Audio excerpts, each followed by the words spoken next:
Hi, my name's Scott Putnam. I'm 46 years old. I'm from Bellingham, Washington originally, and now living in Dubuque, Iowa. Um, my health prior to switching over to whole food plant-based lifestyle was okay.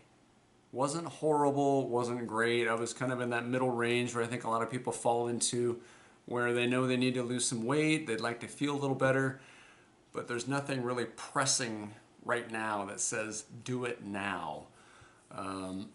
So for me, what that was we lived in China for 2 years teaching and came back because my wife's father was ill with cancer and passed away, and we were taking care of her mother.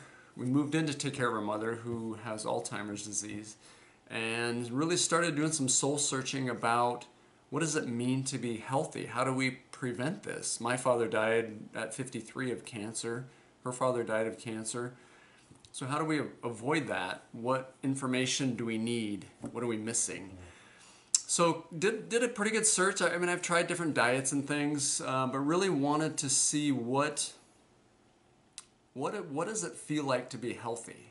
I don't think I really had a good grip on that, a really good grasp of what that was. So my wife's aunt and uncle brought over Forks Over Knives. We watched that, and something shifted inside me, and I knew this was the answer. I knew that this is what I've been looking for. It's not a diet where you're on it for a while and you get off.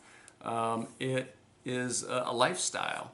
And for me, it was freedom because I didn't have to worry about what my next diet was going to be or how I was going to figure out how to be healthy, how to prevent disease, how to lose weight. It became clear, and that's what I was looking for.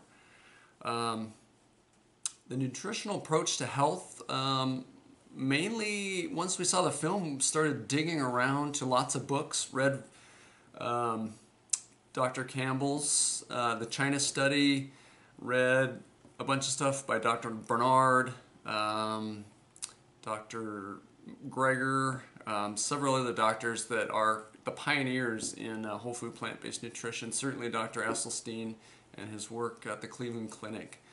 So it really, once the floodgates opened and that information started pouring in, I was very ready to receive it, and I think was my secret to success.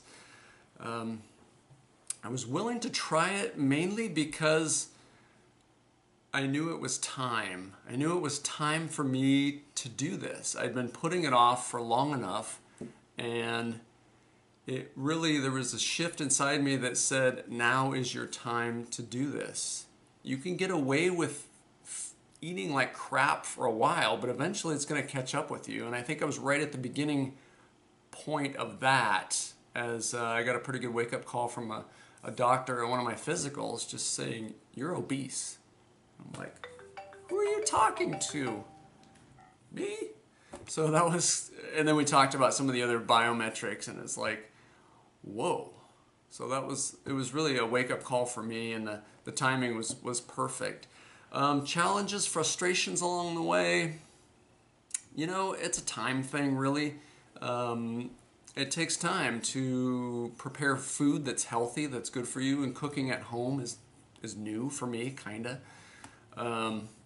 So that's probably the biggest thing, is that it's took a little time, kind of got used to that, changing habits of thinking, habits of behavior, tendencies, reaching for certain foods in the refrigerator, had to clean those out. That stuff kind of goes away after about 3 weeks. The cravings go away. So it isn't like it's hard forever. The adjustment period takes some time. A little frustrating. Here in the Midwest, you get used to the alien look, like, oh my God, what do you eat? You don't eat eggs, meat, dairy, like what's left, right? So, yeah, so that has been kind of frustrating, not too bad, but more of an opportunity to explain to people why we eat this way. Family and friends have responded very positively, other than we've gotten some feedback like people don't want to invite us over for dinner because they're not sure what we eat, which is kind of funny. We're a plant-based family, so our kids are also really involved with this. My wife and I, and actually our daughter, all of us went through the Center of Nutrition Studies whole food plant-based nutrition certification course, which was absolutely fantastic. So we're a committed family, and people are learning, and then they're starting to ask questions like, so if I were going to do this, what would I need to know? What would I start with? So it's been really exciting that people are finally open to the idea that maybe there's some connection between diet and my health and how I feel. The results have been phenomenal. I've lost 65 pounds. Just ran my first marathon last summer. I'm not a runner. I mean, I'm embracing it now, but I've hated running my whole life, so it's really funny to me that I've even done that. But as you lose weight, your body wants to move around. It has a new buzz, kind of a new vibration. So I took up a little Couch to 5K and then just kept going with the training. And so aside from that, became certified in wellness coaching. So now I'm putting together some programs to help other people make the change. You know, you can give people recipes and you can give them menus, but if you don't help them change habits of thinking, habits of behaving, diet and lifestyle changes can be really tough. So I'm committed to that. I'm committed to helping people do that as a way of life. So it's becoming a new career for me. That's really what keeps me committed.